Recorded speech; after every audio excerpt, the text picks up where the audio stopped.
Amazon is opening up a hair salon. Ethereum's going to the moon today. Yes, it is. It was to the moon yesterday too.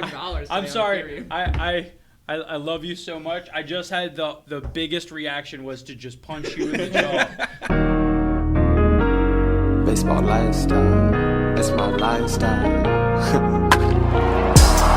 Welcome to the Grounds Crew, a podcast covering all things. What's going on, everybody? Welcome back to another episode of the Grounds Crew. Today we have a very special guest, former host of the Grounds Crew and Mr. Baseball Lifestyle himself, Josh Shapiro. Welcome back. Hey, Josh. Those days are long gone. I know it's been a while. It's been a minute. Long gone. Yes. Long gone. Did it hurt your heart just now when you were the former? No, that was never my call. Never your calling? No, Tristan really carried that. Shout show, out Tristan. Shout out Tristan Matty. He carried you to the finish line multiple times in the show. Absolutely. Well, we got a great one today. A lot of stuff going on in baseball. Let's jump right into it. Josh, I'm going to put you on the hot seat. Already? Already. I have to post on the gram. You guys know how this works. I know. You can post on the ground and talk at the same time. Yeah, absolutely. What you got? So, the Yankees. Tough start. Tough. I'm sorry. It's not ideal. I think you guys are coming in pretty hot. What's the biggest reason why they suck? The biggest reason? Yeah. It comes down to what it's been for years. Pitching. It was the same thing we said. That rotation can go one of two ways. It can be everybody that's been either hurt or old can come back and be some form of themselves, or it could be Garrett Cole's show, which is exactly what it is. He's got a 1.5 ERA, and the rest of the rotation's got like a 7 ERA. So like that's just what the answer is. So that is the bulk of the game, because when your pitching is weak, you can't hide other weaknesses. And then I get into the whole offense thing, which is another conversation. But it goes down to pitching. Like, think about the Angels for such a long time. It was never offense; it was always pitching. The currently 9-7 Angels. Right. If they had Garrett Cole on that staff, they'd be they'd take One of the away best 2 teams. losses, right? Yeah. And now they'd be whatever it is, 11-5. Darkness. Dark. Darkness just went bright. Wow. Okay, so keep it going. listen. So, and again, Hiccups in the studio. I think that honestly, like you're 100% right that the pitching staff is the biggest downside. Yeah. And I think this goes back to what we said on a last episode. Would you trade Aaron Judge for a starting pitcher right now? Yeah, it 100%. It boils so the whole thing boils down to pitching. My father's a huge San Francisco Giants fan. And when you go back to the San Francisco Giants team and the dynasty that they were, because they were a dynasty, it was pitching. You had Matt Cain, you had Tim Lincecum, you had Madison Bumgarner, and they had a decent bullpen. The bullpen's never the issue for the Yankees, but you can't get to the 6th inning down 4 runs, or your starter can't go past 4. So give me pitching, and that's all that matters. But then exactly with their hitting now, they can go one of two ways, right? Like Giancarlo and Judge and Glaber, all these guys, and Gary Sanchez. It's the same thing their pitching is. They could either be studs or they could either be bad. And right now everything's bad, but they don't have a balancing act of something to balance it in a good way, if that makes sense. There's not a lot of consistency. There's no 1-2-3 guy that can come in. Look at the Cleveland Indians right now. And we're following the Cleveland Indians because of Tristan McKenzie. They're 8-8. They're playing around 500 ball. They're playing good baseball better than the Yankees. It's their pitching. You have Shane Bieber, you've got Savali, they're 8-8, right? But their offense is nowhere near where the Yankees' offense is. There's no names on it, but they're pitching, right? So it comes down to pitching. An argument that you and I have had many times, and I stand by it because inherently I think we all know it. The Yankees play in a stadium where offense looks better than it is. Agreed. So then as soon as you're in a situation where you're not playing great offensively, the other team has a very easy chance of looking amazing offensively. Add that with the combination of the fact that if your pitching staff isn't where it needs to be, you're in trouble. There's 2 reasons, for real, on this is, one, the Yankees have given other teams in the division confidence to come into that ballpark and slap them the fuck around. For years now. Yeah. For years. Yeah. I hate playing Tampa Bay because Tampa comes in and just daddy washes the Yankees all the floor of time. The Yankees all the time. And same thing with Toronto. Toronto's getting that energy where they can come into the Yankees ballpark and wash the floor with us. Because once you start to show some kinks in your armor, then they know that the Yankees aren't this Goliath of a team, right? So like that's why the Dodgers are the Dodgers, because they have the pitching combined with the hitting. Well, speaking of which, they had a opening series against Padres, and it looks like both teams very much so want to kill each other. I love It's that. awesome. Which is again great. How do you think that that relationship? Like you're right. Like the Yankees, and we've also talked about this. Like the Yankees from the mid to late '90s created a mystique that carried them through the late 2000s. Mm-hmm. But since they won their last World Series, they've been fine. They win a lot in the regular season because they have one of the most expensive rosters, and you'd expect them to at least be in that conversation. They haven't been in the World Series in over a decade. They're built for the regular season. They're not built for the postseason. You're now seeing a team like the Boston Red Sox who, intentionally because of contract situations, things like that, had to let a guy like Mookie Betts go, had to do some things to revitalize their roster, change some things up. Now they're starting off. They're real good. Yeah. They do a great job from the analytics. It's going to balance out to some degree. The Always. Red Sox are not as good as they are. Yes. And the Yankees are not as bad as they are. Yep, and I think it goes back to what we were talking about also, of like small stadiums, things like that. Their offense looks phenomenal, and their pitching staff is just average. Yep. But because their offense is carrying them, that's They're why the they're Angels. where they're They're the exactly. Angels. Yep. Right? They're a little bit better version of the Angels previously, not necessarily this year. Yep. But that's my biggest point. Is like they're not as bad as they are. But again, it goes back to, and I'm a huge believer in this too, though. It goes down to team chemistry and what you have going on from like an internal standpoint. And who's the leader of the Yankees? I can't tell you. It's Garrett Cole. Cole. But like that's the problem. It's like Garrett Cole has always felt like an army of one. Right? Yeah. Even when he was on other teams, like I didn't look at him as like the team leader of the pitching staff. Yeah. And like I didn't look at him as like a guy that everybody rallied around. He was uniquely great.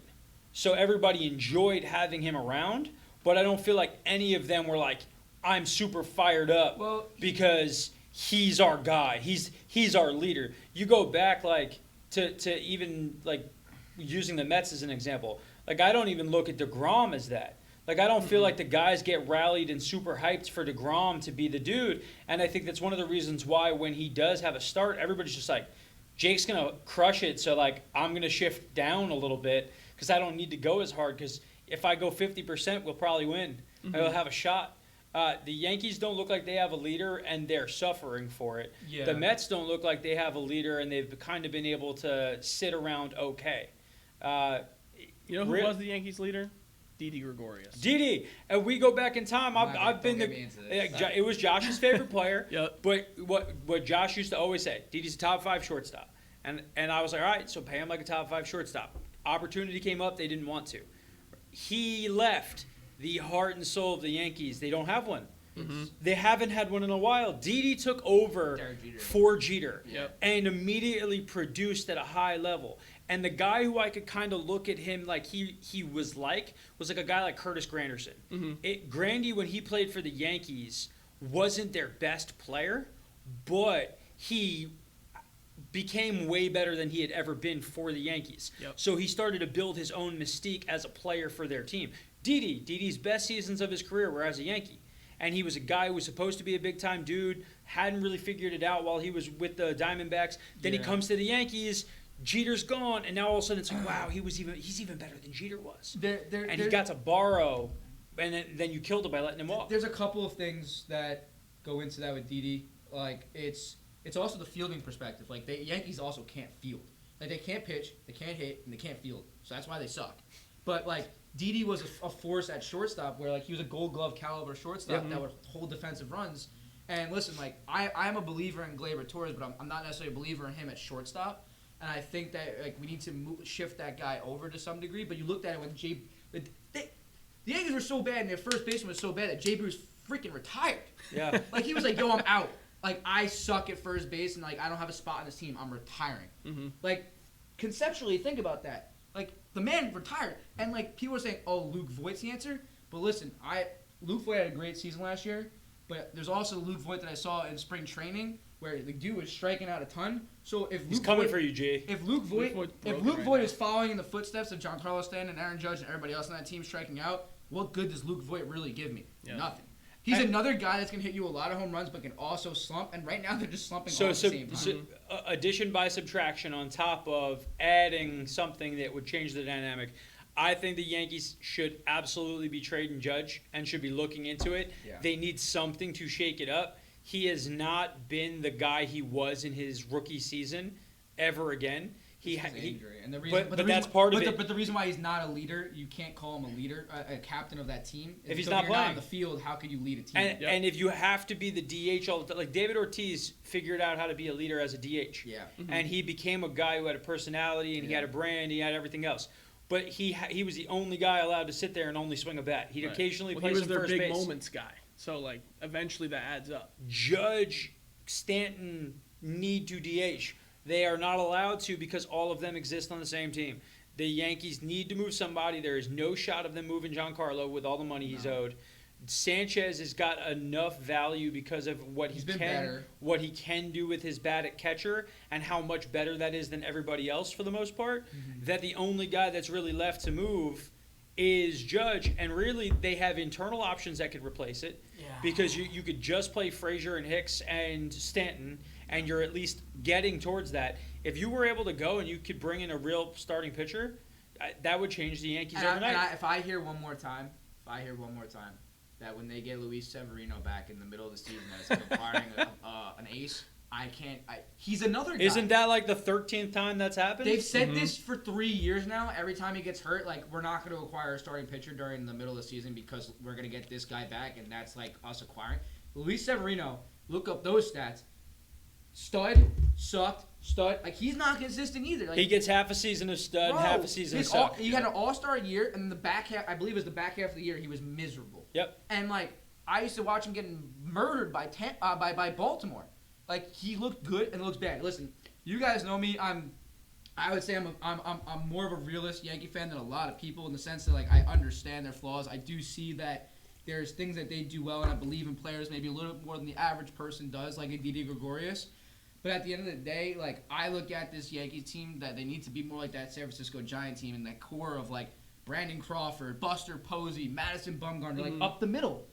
Catcher, shortstop, pitchers are where you need to build your team around. And our catcher cannot save defensive runs. Our shortstop cannot save defensive runs. And we have one pitcher on our staff. And you stick whoever you want out in center field that can go run around and go get it. Like, Aaron Hicks, everyone's shitting on Aaron Hicks. Like, guys, it's also, like, 17 games in the damn season? Like, you Met fans, they get me so angry about Conforto. Like, chill out. Like, it's also stupid early in the season where you gotta, like, take it for what it is, but that's my frustration. I think that also comes back to, like, what a guy's approach looks like right now. Listen, if he looks lost, he's lost. Well, like, we need to do something. I think what's amazing about the game of baseball is how you could literally be a stud, like, 1 year and then just completely fall off the map another year. Like, there's not many sports like that to some degree. Like, basketball, if you're good enough, you'll drop your points and you'll get the ball. But, like, you don't see a guy like, you know, Gary Sanchez at the top of the game hitting all these bombs and, like, you can't find it to play. Like, look at Javi Baez. Stud. I think he struck out, like, 50 out of, like, 70 plate appearances this year? It's something stupid, right? Like, how do you just go from, like, the top to just, like, literally you can't find it? And that's baseball from a mental standpoint. A layered standpoint is there's a lot of old school ideas that happen in baseball that everybody holds as with 31 Ks. Holds the world as being a fact that isn't a fact. Yeah. Like hitting approaches and hitting down on the ball and like all this misinformation about what you need to be successful. There's so many guys who are like, yeah, this is the way I do it. Like a couple of years ago, A-Rod was like giving a lesson on how to hit on MLB Network, and he was talking about, thinking about hitting down on the ball, and then you watch his swing, and it's like, you never effing did what you're saying people should do. So, like, when everybody watches a swing, they go, oh, no, see, your problem is you're trying to get under the ball, you're doing this, you're doing that, and then it's like, all right, well, show me your swing, and then they're doing the exact same thing to do it. And I think that you have different approaches, and hitting coaches changes. Perfect example, guy who's doing really well this year, Steven Matz. Matz always had the ability. He had flashes of it. He goes to a new place, they're speaking about different things to him, and all of a sudden everything looks better. Yes. And it's like, that's where we always go back to development in baseball sucks.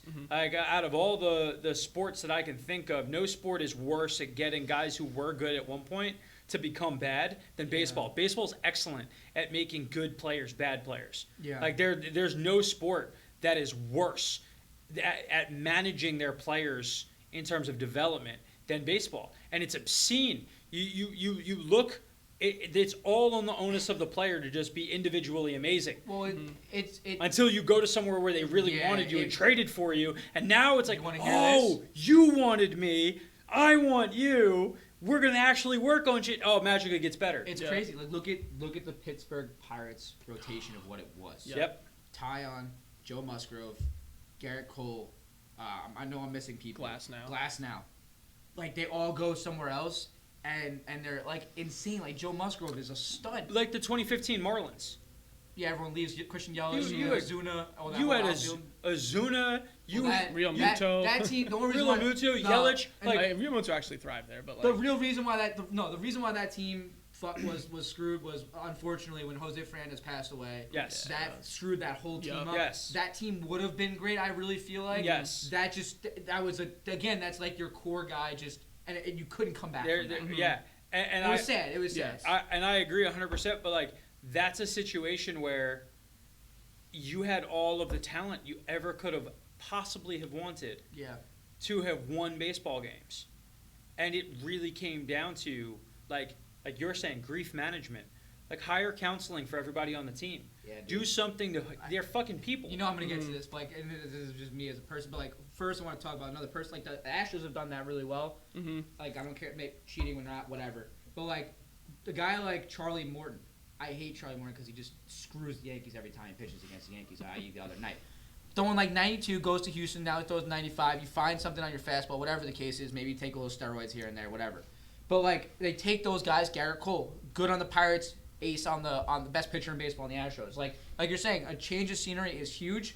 But there's also organizations who systemically continue to do it. Yeah. And they always are winning. Like you said the team before who we've talked about on the show that I think we're going to be a surprise team, and it's the Indians. Mm-hmm. And it's because the Indians go and make the trade with the Mets. And it was a perfect trade scenario. Perfect. And it's the same trade scenario we've talked about with, hey, if Mike Trout doesn't show up, shout out Mike Trout batting .393 and still absolutely clubbing the baseball everywhere. It's ridiculous. And they're going to make the playoffs this year, and I'm happy for him and them. Yeah. But the Indians went, and Lindor was a really, really great player for them. And he's going to end up being an excellent, huge catalyst for what the Mets will become when he finally takes that step as their guy. Yep. But by getting 3 starters from the Mets for him and allowing young guys to then have an opportunity to play, like, you're going to get more winning than you were getting with him. Baseball is the biggest game of depth I've ever seen in my entire life. Like, if you look at the Indians, like you said, that trade, you got Jimenez, who's been really good for them. I've watched a lot of games because of Tristan. Yep. You've got Rosario, who's trying to figure out in center, and unfortunately, I feel like that move and them not showing the confidence in him in short, I honestly think he's not going to thrive there. That's just my personal opinion. Well, I don't think he's going to be able to play second either because they have Hernandez. Yeah, really but good, I think they got a good part of that trade. But if you look at my favorite Yankees team, was 2000 and was it 19 when everybody got hurt, 2018 when everybody got hurt. You had guys like Talkman, you had guys like Cameron Maybin. Like when you have depth, have depth and those guys are hitting, Mike Ford and those guys are coming up and those guys are playing well.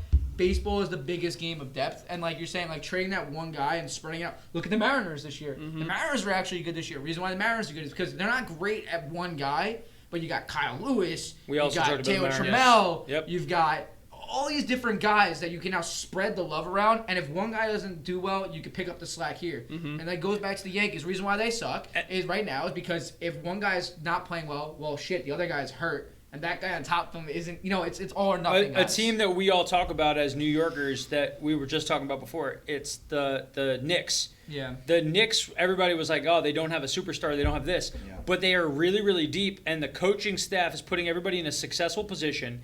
And because none of them were stars, nobody's got such an ego that they're not willing to just do their job. Yeah. And then inherently the team wins. So you have 2 ways. You can just be so wildly talented that you always win. The Dodgers.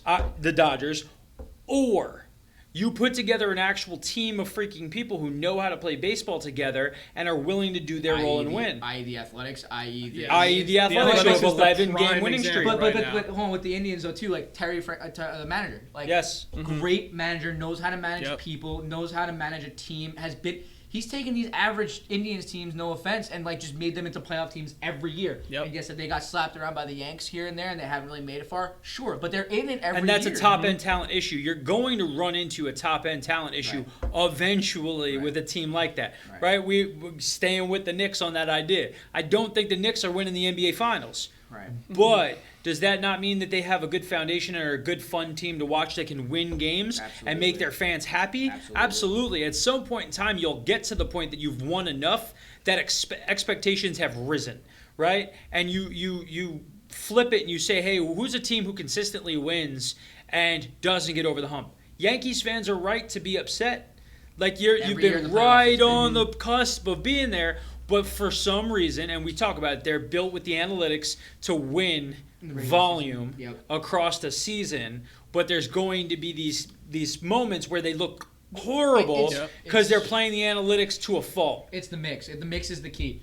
Like, if you look at the Houston Astros when they won, you had guys like Brian McCann, old veterans, guys like Carlos Beltran. I don't care if they cheated, but I'm talking about the mix of the players between young and old. I got you. San Francisco Giants. You had veterans that had been there, like the Buster Posies and all this, and you mix in the young guys, or you mix in the Cody Ross of the world. And Cody Ross is going well, and Aaron Rowland, and all these guys are like, you're like, who? And Marco Scutero. But it's the older guys that can get hot and get your team rolling, mixed with the younger talent. And if you look at the Yankee team right now, I don't see that older guy that's going to come in there and be the guy that's like, guys, like, it's Brett Gardner, honestly. Yeah, and Brett Gardner's the only guy you got, and it's just not enough. And he's to the point that he's been the guy for so long that it's the old voice. It's the old voice, and nobody wants to hear it anymore. Yeah. And it's like, dude, at one point in time, you had the value. He definitely has that fire, but it's just not perspective, enough. what point do they fire Aaron Boone?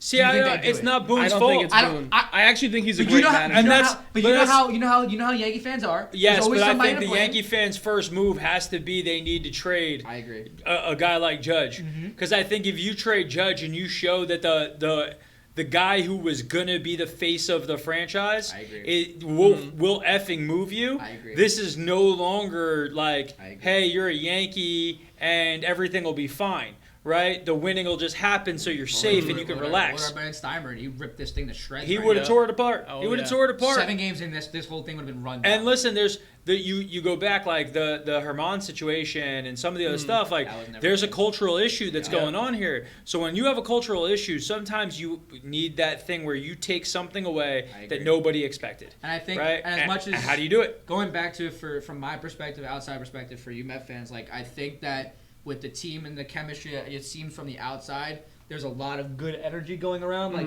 I know, like, you know, people either love him or hate him, but like a guy like Stroman, and you talk about like internally building up guys and internally like helping players out. And you know me on my positive affirmation, thinking, meditation, all this other stuff. But like Stroman is a guy that is always willing to put good stuff out there for his team, always to back his team, say nothing but positive things about his team, be willing to learn and be willing to invest in himself. And he's got one of the lowest ERAs in baseball. Now, is it because he's just a really good pitcher? Yes, but is it also because he's also took the time and the team and the organization has supported him in how he is and presents himself? Yeah. He feels comfortable. He could be the swaggy dude, but internally be calm, be there with his teammates, and it helps. And that's why I'm not scared of the Mets long term. Like you guys also had like crazy like weather things. Yeah, like you're going out indoors out here playing like this, like hood, me in the cold. It's hysterical. Like, it's just wild right now. So, but that's my thoughts and that's my honest opinions on the Yankees. Yeah, I think the team's adopting that philosophy too of Stroman's and Lindor's of like that fire, and I love it. And I totally agree with Bill. I think long term, I think we're going to be fine. It's just been a brutal beginning to the season. You guys have been fine though, and again, you also have those players that supplement those energy guys like a Jeff McNeil or a Brandon Nimmo who just go about their work and like you don't hear about them. They just go out and play golf while Lindor and Stroman are going to go out and go do their thing. Yep. But like everyone's got their thing. Oh no, I got coffee on Amish Dennis. That gets one. That's 1.5 Amish down. That gets 2 and a spicy crotch. Amish Dennis. Amish Denai. So switching it up to something that's a little like funnier. A couple of years ago, we obviously did a T-shirt with La Tortuga, and one of the funny things that happened was that he had to come in and pitch the other day, which has become like the funnest part of this season that I've seen. Is now when there's a certain amount of runs scored against a team, they don't put their relievers in because they save the fact that they're going to have arms later by throwing a position player in. So La Tortuga, Williams comes in, and he throws a 46-mile-an-hour fastball. He threw one fastball that they didn't register a velocity, but it looked like this loop. It had to have been the slowest pitch. Like, he looked like an 8-year-old throwing on an MLB mound, and it was just hilarious. It had a clean 1-2-3 inning. And then had a clean 1-2-3 inning. And every hard shots right at everybody. Did you see last night with Guillorme pitched? And then Guillorme pitched. Javi Baez switching over to the left side. Like, I love that. And I don't know if you guys have seen, but like I've seen only good things. Like baseball ratings this year are actually like pretty much through the roof. We've talked about it a little bit. And what's the surprise? Why? You know why? They're letting everybody have more fun. You can see that there's more fun in baseball right now. And they're promoting it. Baseball's doing stuff on the side. Like, we obviously, all of us have some relationship with guys who are working with the MLB in different capacities. They're running stuff for their Instagram accounts. They're doing different things. They're letting guys do takeovers. Tristan did a takeover early in the offseason. Guys are excited. They're playing the game. Good job this year so far. Excellent work, MLB. It's good to see, though. And that's the thing is the MLB allowing players to play the game and have fun. And it goes back to people were trying to shit on the Mets about celebrating the thing. But it's like, it's that kind of stuff that they're just letting go. Guys are chirping a little bit more, which is making it that there's this year already. I know a lot of people were juice. pissed about the Castellanos ruling, though. That they hold the suspension. But that's corporate. That's corporate versus social media. But you know what? Go ahead. Let them be angry because it creates a conversation. Still a conversation, exactly. But they're getting the idea, right? Yep. Like, the fans and the accounts and everybody else, like, with not stepping on the plate and then posting in the social media account, like, the next day. Like, he scored by stepping on the plate to open up the scoring for the game. Like, low-key chirp and, like, doing it. It's even the social media accounts. And that's making everybody enjoy watching baseball more. And, like, welcome to – the NFL saw it, right? The NFL was like, we always let people kind of celebrate a little bit. Then we tried to make celebrations go away and the ratings drop. Now we're putting cameras in the end zone, and we have a guy down there whose job is to get into it, and the ratings are up. Surprise. Have more fun. Just recalled Domingo Hermano. He's pitching tonight. So. Speaking of culture killers. But yeah, no, baseball is doing a really good job of that. I'm happy to say that baseball is finally. Do you like the idea of the position players throwing? Yeah, absolutely. I don't know why this wasn't always a thing. But not to this degree. But like, not even they're bringing them in earlier. Like the Red Sox were losing the White Sox were losing to the Red Sox 10-4 in like the 7th inning. Yes. And they still brought in Yermin Mercedes to pitch. And they pretty much were like, we're done. That's it. Wrap it. Fine. That's my point. Like, teams are using the analytics to just say, why would we burn a guy? Yeah. At this point in time, the analytics are saying we're not going to win. And you're punting a game, but like, what I think is cool what is would you equate that to in another sport? Is there like anything relatable to that? Just like completely. Like I know, like it's not a backup quarterback coming into play. No, it's like a wide receiver. It'd be like a punter going to throw at a quarterback. It's a wide receiver going in a quarterback. So it's what happened with the Broncos. Yeah. It's what happened. The Broncos were like, hey, we're just gonna take it on the chin. We're gonna put a quarterback, a wide receiver quarterback. They'd be playing like Nate Robinson in center.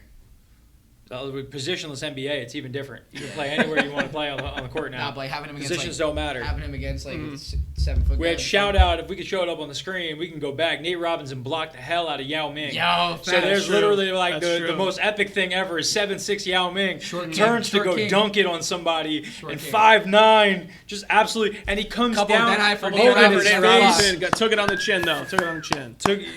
That ended Yao Ming's career. At that point forward, he was done. Big story in baseball is Corbin Burnes. Yeah. Corbin Burnes, 40 Ks, no walks. Gerson, as a pitcher, talk to me. How hard is that? That's got, for me anyway, that's impossible. Like, you have to be on this different level to just be living in the zone all day long. I think I put it on here. And not just living in the zone, but living untouchably in the zone. Untouchably in the zone, yes. Happy Earth Day. Happy Earth Day. Happy Earth Day, yes. Happy Earth Day to the globe. Thank you. Thank Thank you for baseball. Yes. We're grateful for you, Globe. But that's what I'm saying. On the first level, just being in the zone that much is difficult. And, right? and that's the thing is, with being in the zone that much, like you could throw strikes, but you assume an MLB player is going to line one up. Yep, absolutely. What's his ERA? 0.37. Yeah. 0.37. Yeah, so you're painting. He's had corners. 10 people reach a 3-ball count. Wow. Only one person's reached 3. There's been some pretty incredible pitching stats this year. We've talked about that it last episode. I want You to guys talk know about how it to again listen to the today. podcast. Not it's a fine. single time. But even more so after we talked about it this week, there's been some amazing stuff. Bieber reached 48 Ks in his first 4 starts. Why? What's the difference this year? Is it what is it? I think that hitters are even more behind because a lot of guys who are even the young guys played less baseball. Yeah. So you have more erraticness there, but it's very easy to work on your pitching. It's very hard to work on hitting live pitching. But I also think the pitching.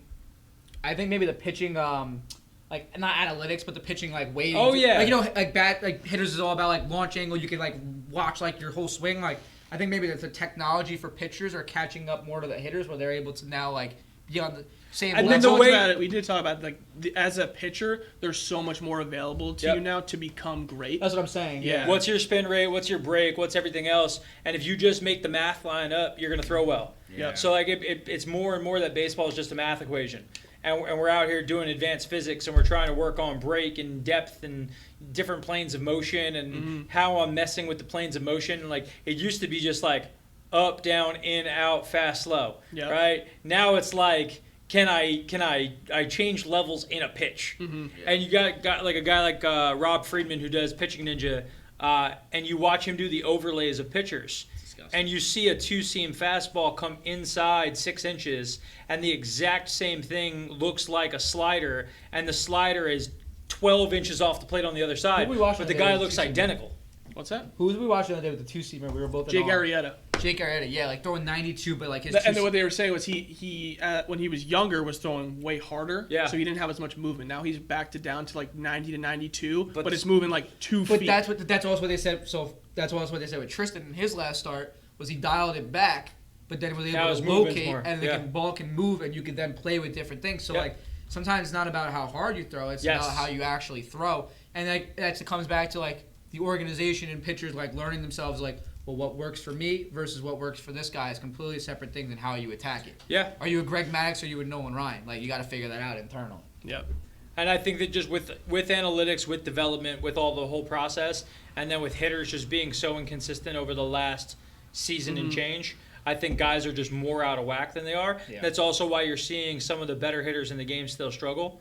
But then you have guys who are elite guys like Trout batting 400 and torching the ball, and he's got no problems because, again, he's just always going to be able to hit. He'll be able to wake up when he's 55, and he'll be able to hit off of D1 future first-round picks, because he's just that guy. Yeah, the great players are still doing their thing, but I think the pitchers are definitely further along. I also think it could be an arm health thing too. Like you said, it's easier to work on pitching, and they also threw less innings last year, so they're just a little more fresh. Well, maybe just feeling a little better, have more work involved, and be ready to just go out there and crush people. Speaking of dominance, speaking of odd pitching stats, tell me who this guy is. 2 starts, 1.04 ERA, 8.2 innings pitched, 11 walks, 14 Ks.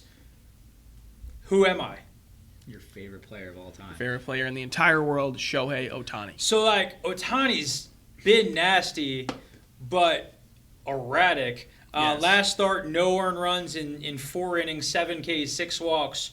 And you had an interesting comp for that. Who was the last person to have numbers like that? Nolan Ryan. So we're talking that we have Nolan Ryan also with 1,000 OPS on the season, 5 home runs, batting .310. I mean, I think at this point Babe Ruth wishes he had done this. Ohtani watch 2021 is getting on real levels, and then again we've talked about it multiple times on this. Trout with 6 home runs, 1,300 OPS. They're actually winning baseball games.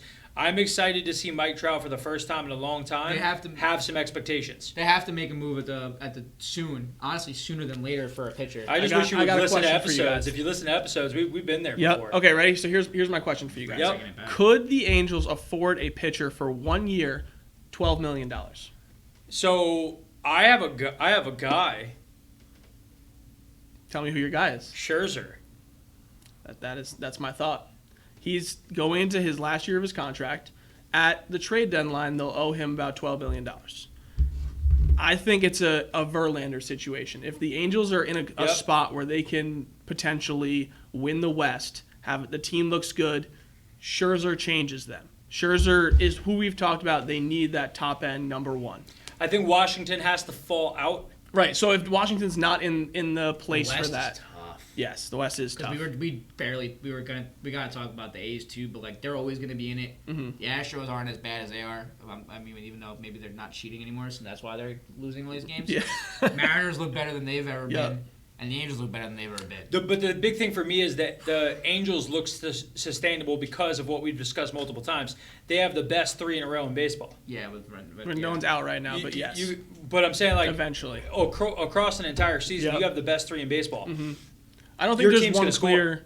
There isn't one clear number one in that division right now. I think it's all very comparable, and if you add that piece to the Angels, I think they take that step forward. Yeah, but I just think the Nationals have to fall out. Yes, that's and the only at 7 reason and that would 9, happen. they're not ready to bow out. They're going to require one of the other teams in NL East to really put the hammer down and end it. Yes. I don't know if that's going to happen with the division being so difficult by the trade deadline. I think that's something where you're going to see that just, hey, attrition plays out and there's a team who has 10 more wins than everybody else. I think. But it's not going to have it by the trade deadline it'll be 5 and you'll be like, "Oh, we could still get this." Yep. This trade deadline might be spicy because look at it from this angle. If the Red Sox continue to play like this, they're going to go after pitching. Everyone's going to want And somebody. there's also a ton of if free the agent Yankees keep doing like shortstops. this, they're going to trade. Right? The Rockies are going to just dump everybody. Story is not going to be on the Rockies on August 1st. And 7 teams potentially have a shot at the postseason. Yeah. Yep. Right? So you have a situation where more people in the league are going to want it. Yeah. And you're going to have a couple of teams that have surprised, who if they're around are going to shake it up. Mm-hmm. And then you have teams who, if they hover around 500, who think they have the guts of a good team, are going to make that move. So again, the Yankees, if the Yankees are sitting around 500 and they're like, hey, we get a pitcher for the remaining time, could that change our dynamic, help us make it, Respark something. and get and that's the thing. Like, this year's going to be interesting because there's always that. The other specter that we've talked about in earlier episodes is financially who can afford. If people aren't showing up to their games as much, Yeah. do they not make as much? Are they losing money financially? Do they have to dump a player because they need to salvage dollars and cents? Right. There are going to potentially be teams who look at it and say, if we were going to win the World Series, we'd keep our team together and we'd reset it next year. However, at this point in time, we could save $12 million. We trade the guy away. We get a great prospect. Next year, we have the money to make the run. Right. Good comp that I just came up with in my own mind. I know you don't like when I do this. I'm sorry. Good job. The Nationals. Yep. The year before they won the World Series, what did they do? Made a trade. Who did they trade? Or who did they let go? They let Bryce Harper go. What did they do the next year?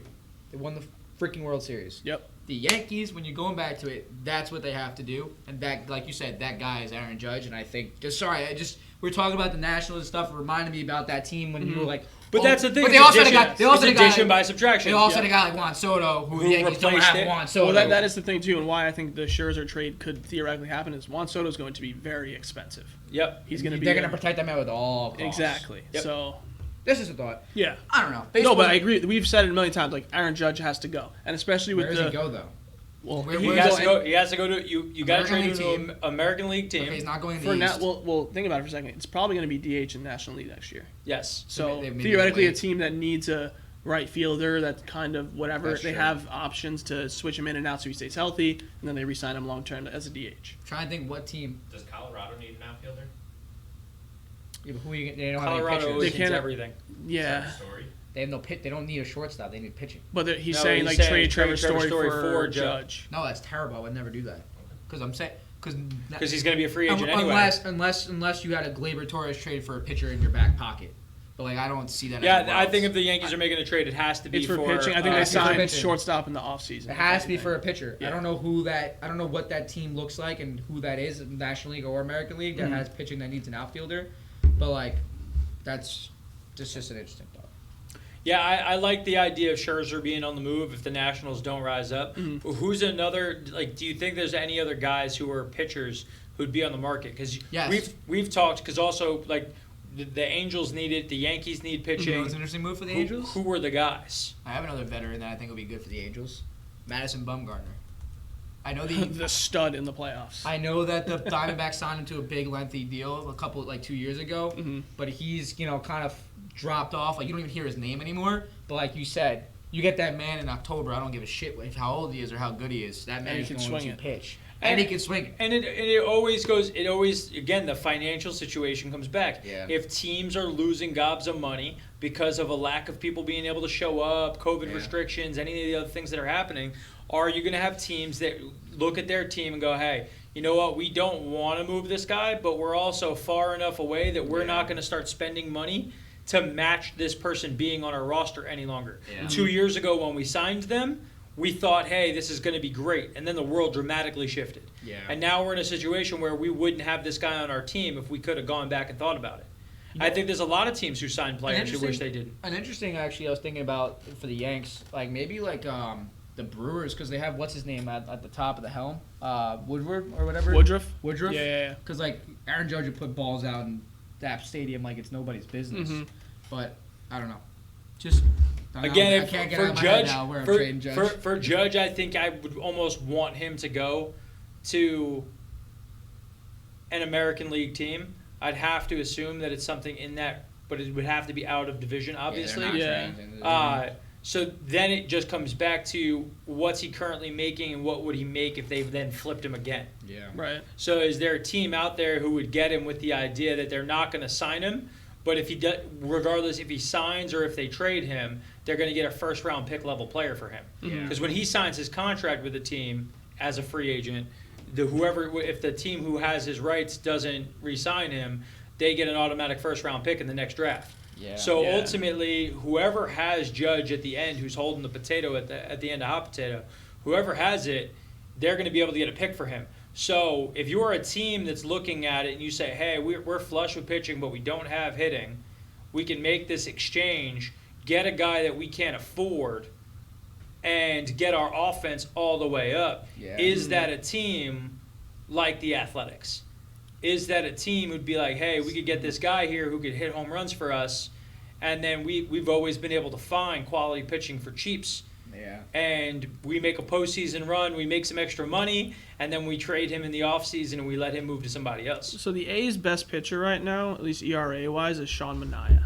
That's not who they need. Not great, Bob. I think if you are I don't think they would send him to anybody who's a contender. So then at that point, I'm just looking at like the top arms in the American League right now. For Shane Bieber? I don't think they do that, honestly. That would be gorgeous. Judge isn't worth that. That'd be the good only for the guy. Yankees, but What's up? The only guy in the top 10 really, or two guys that aren't on real contenders. I mean, I guess Danny Duffy's on the Royals. They might be okay. Matthew Boyd on the Tigers has a 2.03 ERA. Yeah, but I would need like a dude. That's what I'm saying. Yeah, like, I don't think get a dude for Judge at this point in time. When is Judge I think they also worth have. a dude? They probably have some pieces they could add to that trade. That's what I'm saying. I just don't think the Yankees are getting. They're not getting close to a Bieber. Right, because they need a 1-2 guy. I don't think at this point in time. At least a 2 for Judge. Yeah, but at this, would you? Yeah. So again, if let's say that there was a DH, would you trade Stroman right now for Judge right now? No. So my point to you is nobody's looking at Stroman as a legit 2. He's a borderline 2, almost a 3. So we're already saying that a number 2 Stroman is more valuable than Judge.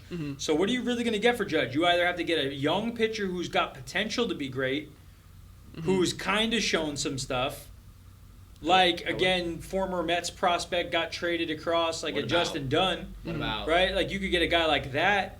I wish. But I don't know if you're going to get either. Like the White Sox trading like Lucas Giolito away from Aaron Judge because they lost their outfielder and they are already a pauper. But why would you trade Giolito though? I don't think. Who's our number 2 on that team? I know Rondon's Giolito, Lance Lynn.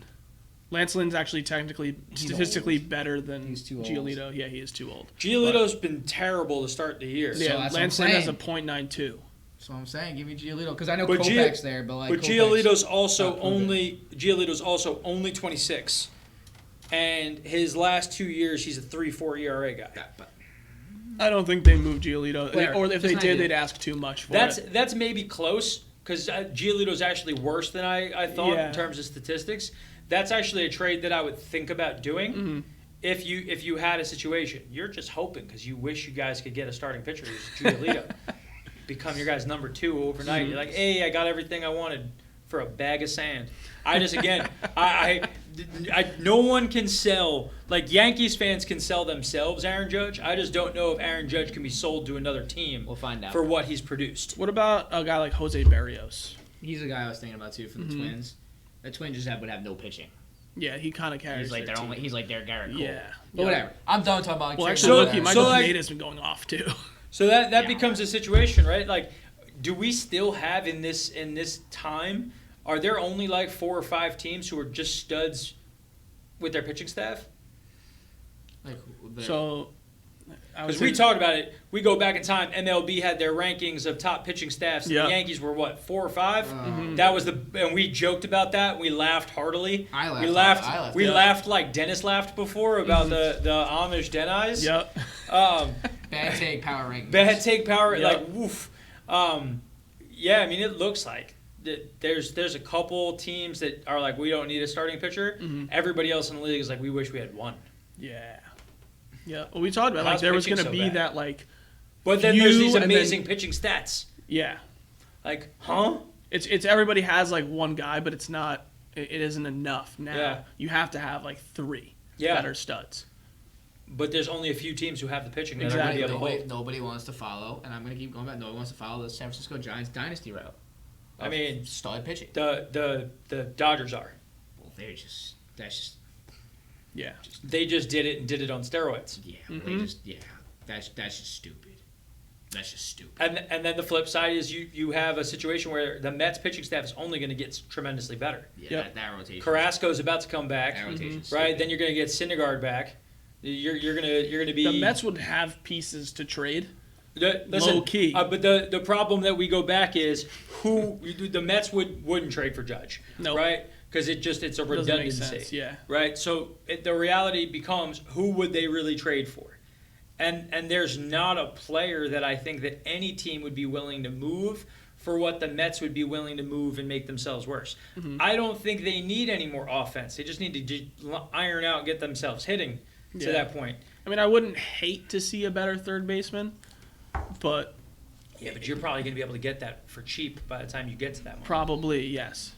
But also, J.D. Davis is back to being J.D. Davis again. I mean, he's not fielding well, but yeah, he he is can't hitting. field to save his He is life. hitting. But like, No, my man I agree. can hit. That's why I would just like at least him to get a little bit better with his glove.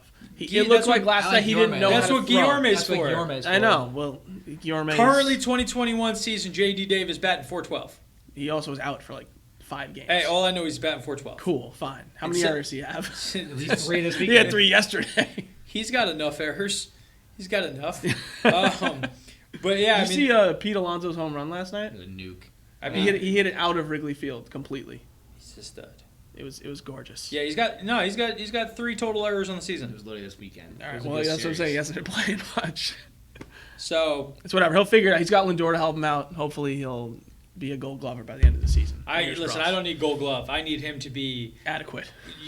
just not an absolute atrocity. Yeah. And as long as he's not an absolute atrocity, if he bats, 285 with 15, 20 home runs at third base for them for a bucket of balls in terms financially, I'll take that every day. You're not out doing that. You can be my third baseman forever. Because again, we talked about it in the past. Like it's the Justin Turner situation.